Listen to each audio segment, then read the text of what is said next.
ফিলিস্তিনি বন্দীদের মুক্তি বিলম্বিত হওয়ায় গাজায় যুদ্ধবিরতি ভেস্তে যাওয়া নিয়ে দেখা দেয়া শঙ্কার কালো মেঘ কেটেছে। চুক্তি অনুযায়ী ইসরায়েলের ওফার কারাগার থেকে মুক্তি দেয়া হয়েছে বন্দী ফিলিস্তিনিদের। কড়া সেনা পাহারায় তাদের পৌঁছে দেয়া হয় অধিকৃত পশ্চিম তীরে। একই দিন 4 ইসরায়েলি জিম্মির মরদেহ হস্তান্তর করে ফিলিস্তিনের স্বাধীনতাকামী সংগঠন হামাস। তাদের মৃতদেহ গ্রহণ করেছে বলে নিশ্চিত করে ইসরায়েল।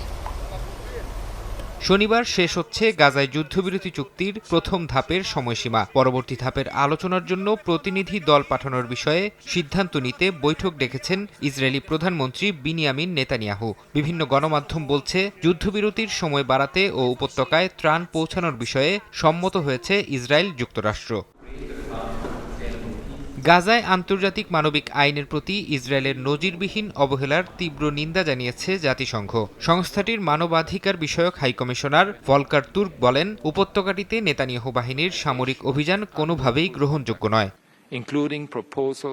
এদিকে পশ্চিম তীরের নূর শামস শরণার্থী শিবির থেকে সবাইকে সরে যেতে নির্দেশ দিয়েছে ইসরায়েল। নেতানিয়াহু বাহিনীর এমন ঘোষণার পর আশ্রয় কেন্দ্র ছাড়তে শুরু করেছেন সেখানকার বাসিন্দারা। তারা জানান, শরণার্থী শিবিরের বেশ কিছু স্থাপনা গুঁড়িয়ে দিয়ে সেখানে রাস্তা বানানোর পরিকল্পনা আছে ইসরায়েলের।